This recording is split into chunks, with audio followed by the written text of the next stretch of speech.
पाहिजे. सन्माननीय व्यासपीठ आणि पुढं माझे फलटण मधील सर्व मित्र परिवार, माझ्या बहिणी, माझ्या बंधू भगिनी आणि माझे फलटणकर, माझे घरातील नागरिक. फलटण हे माझं घर आहे आणि घरामध्ये ज्या सुखसोयी लागतात त्या सुखसोयी फलटणमध्ये आपल्याला उपलब्ध करण्याची जबाबदारी फलटणकरांनी माझ्यावर टाकलेली आहे. ती जबाबदारी मी पूर्ण करण्यासाठी माझे तुम्ही दिलेले 5 वर्ष सतत प्रयत्नशील राहील. सामान्यातल्या सामान्य माणसाला त्याच्या अधिकार, त्याच्या नगरपालिकेतले अधिकार, त्याच्या नगरपालिकेतलं काम, या कामासाठी कोणाच्या पुढे नाक घासायची गरज पडणार नाही. ती नगरपालिका, ही नगरपालिका त्याची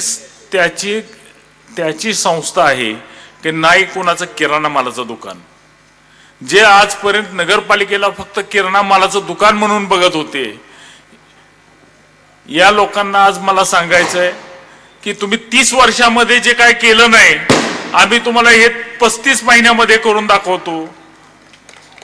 जे 30 वर्षामध्ये तुम्ही केलं नाही, आम्ही येणाऱ्या 6 महिन्यामध्ये फलटण शहरामध्ये कुठल्याही रस्त्यावर तुम्हाला खड्डा आढळणार नाही. हे आवर्जून फलटणकरांना सांगतो. जी गोष्ट होऊ शकते आणि ती गोष्ट आम्ही करून दाखवू, एवढंच मी सांगतो. ही आजपर्यंत या फलटण शहरामध्ये एवढी भाषणं झाली, एवढे व्यासपीठ गाजले, पण कुठल्याही ज्यांच्या हातामध्ये सत्ता होती त्यांनी फलटणकरांचा विचार केला का हो? त्यांनी काय विचार केला? माझ्या मुलाचं काय होणार, माझ्या परिवाराचं काय होणार, माझ्या संजूचं काय होणार, माझ्या पिट्टूचं काय होणार?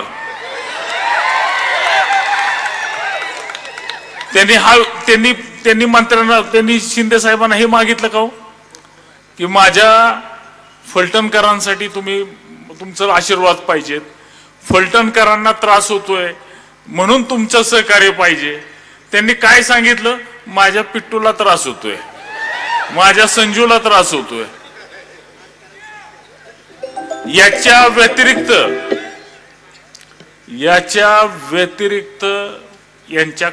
यांच्या दृष्टीने फलटण कुठंच नाही.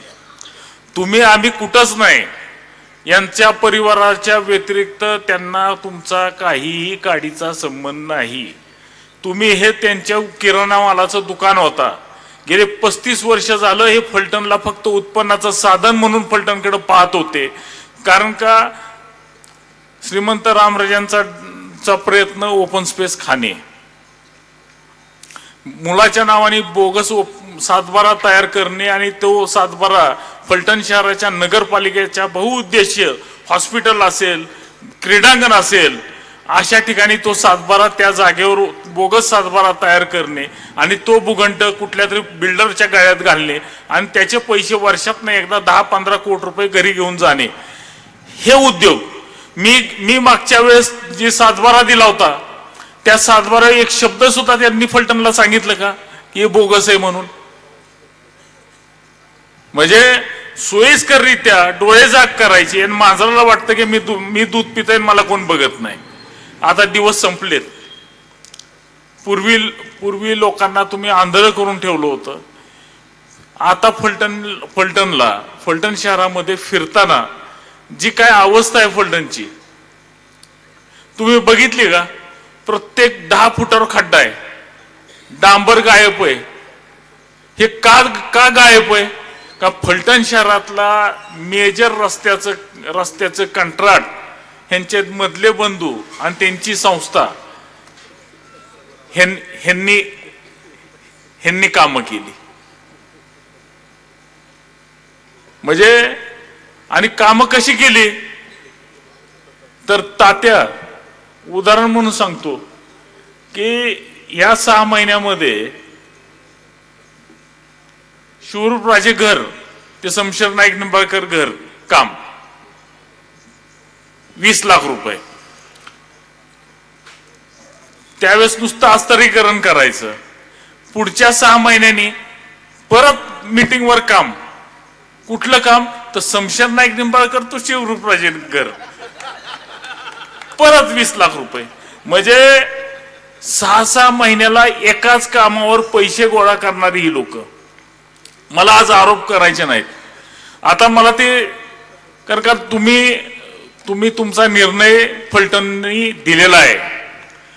तुमचा निर्णय फलटणनी दिलेला आहे. तुम्ही माझ्याच खांद्यावर जबाबदारी टाकलेली आहे आणि ही जबाबदारी पूर्णपणे पेलण्याची तयारी आम्ही सर्व नगरसेवक आणि फलटण शहरातील भारतीय जनता पार्टीचे कार्यकर्ते आणि राष्ट्रवादी घड्याळ पार्टी अजितदादांचे कार्यकर्ते यांनी पूर्ण मनापासून तयारी केलेली आणि हे चॅलेंज म्हणून स्वीकारलेलं आहे की येणाऱ्या 6 महिन्यामध्ये फलटण शहरामध्ये एकही रस्ता खड्डेमुक्त राहणार नाही.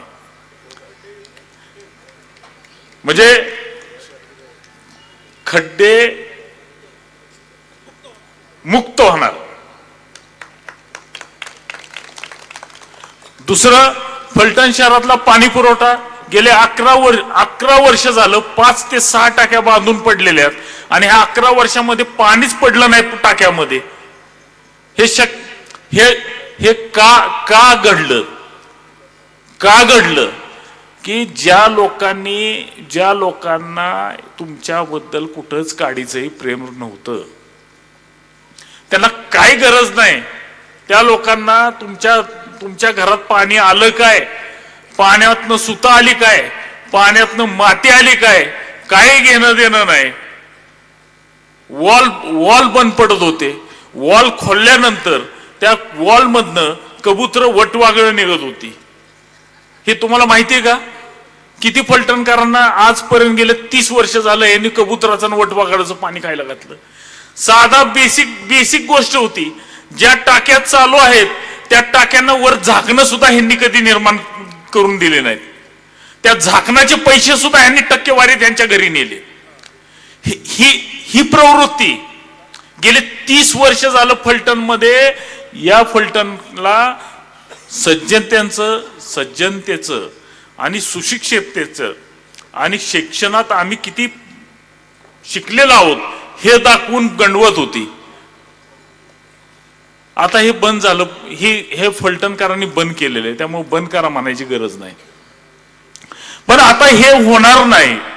पहिल्यांदा जे काय लूप होल्स आहेत, टाक्यांची झाकणं बसतील. ज्या 6 टाक्या आहेत, 5-6 टाक्या आहेत, त्या टाक्यामध्ये पाणी पडण्याची व्यवस्था येणाऱ्या 2 महिन्यामध्ये केली जाईल. म्हणजे 11 वर्ष पाण्याच्या प्रतीक्षेत असणाऱ्या टाक्या आता येणाऱ्या ह्या 3-4 महिन्यामध्ये पाणी पडणार आहे. म्हणजे किती प्रगती केली हो. म्हणजे त्या टाक्यात पाणी पडायला 11 वर्ष लागली. म्हणजे फलटणकरांना 11 वर्ष पाण्या वाचून वंचित ठेवायचं काम केलं.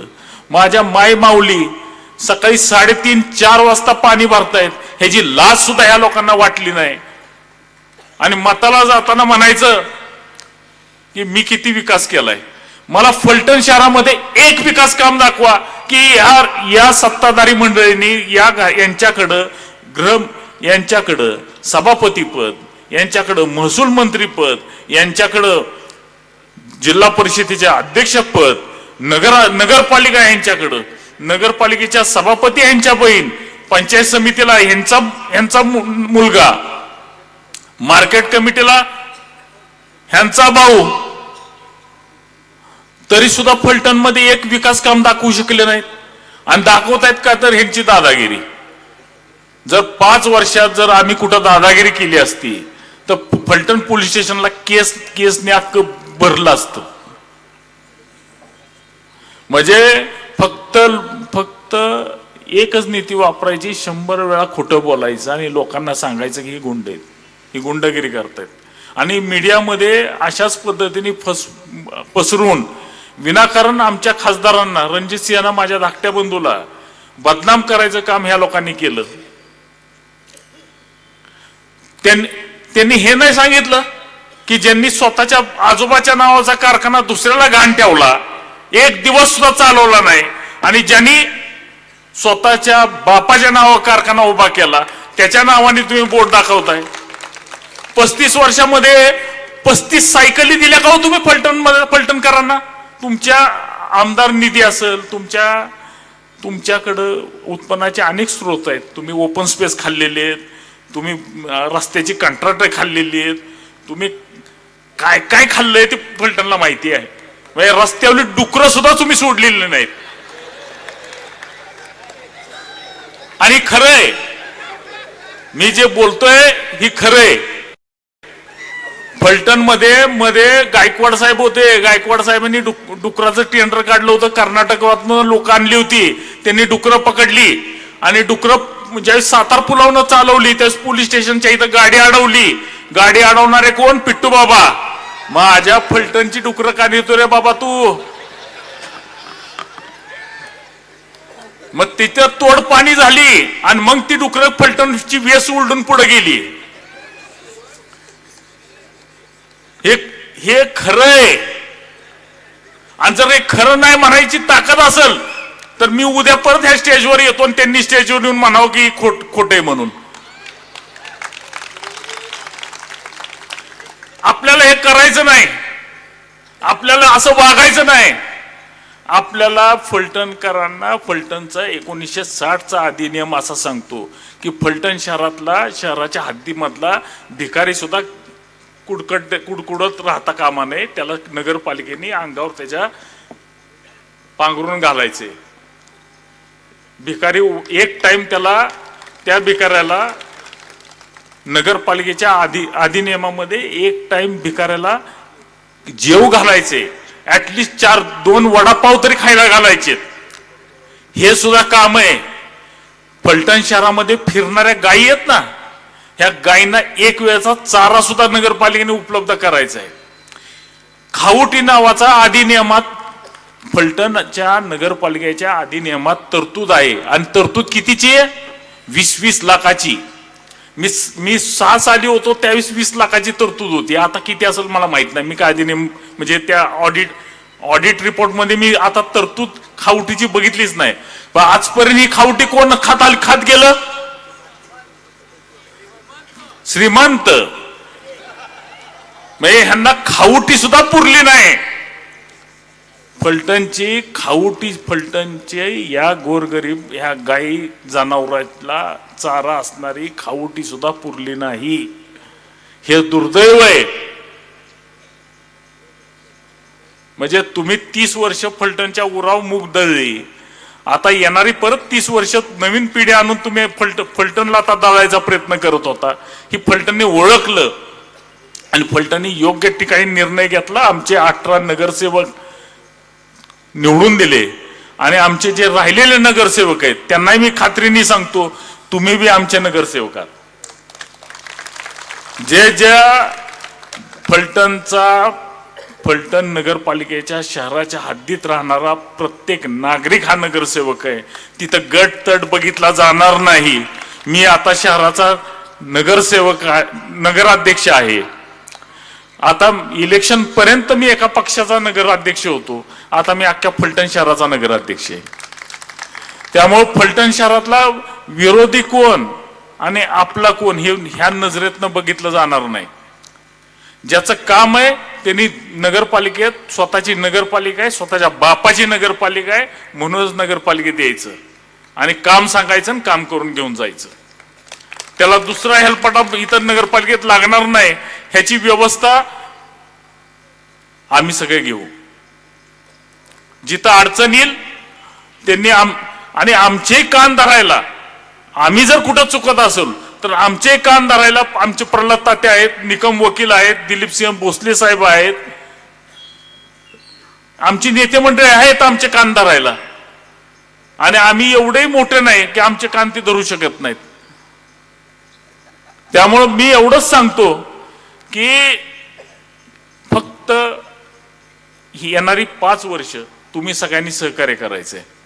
रस्त्याची कामं चालू होणार आहेत, थोडा त्रास होणार आहे. पाण्याच्या पाईपलाईनची कामं चालू होणार आहेत, त्यावेळेस 1-2 दिवस पाणी पुरवठा बंद राहण्याची शक्यता आहे.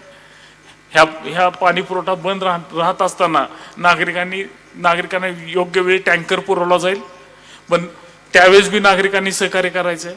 शहराच्या प्रत्येक गोष्टीचा स्क्रू आवडायचा आहे आपल्याला, प्रत्येक गोष्टीचा स्क्रू आवडायचा आहे. प्रत्येक नगरपालिकेच्या मालकीच्या गोष्टीत आपल्याला सुस्थितीत आणायच्यात. फलटणची मार्केट नगरपालिकेचे मार्केट आहेत, त्यांना दिवाबत्ती, त्यांची पाण्याची सोय, फलटण शहरामध्ये भाजी मार्केटमध्ये महिलांसाठी आणि पुरुषांसाठी स्वच्छतागृह निर्माण करायची आणि ते एवढी टॉपची करायची की त्याच्या शेजारी बसून म्हटलं तरी माणूस पेपर वाचत बसला पाहिजे, एवढं मी सांगतो. आणि अशा पद्धतीने आम्हाला काम करायचंय आणि आम्हाला काम करताना आशीर्वाद स्वरूपात तुमचं सहकार्य आणि फलटणकरांचं सहकार्य, फलटण शहरातल्या लोकांचं सहकार्य आम्हाला फार मोलाचं राहणार आहे. आणि हे सहकार्य तुम्ही आम्हाला द्याल ही आशा बाळगून मी माझे 2 शब्द संपवतो. धन्यवाद दादा.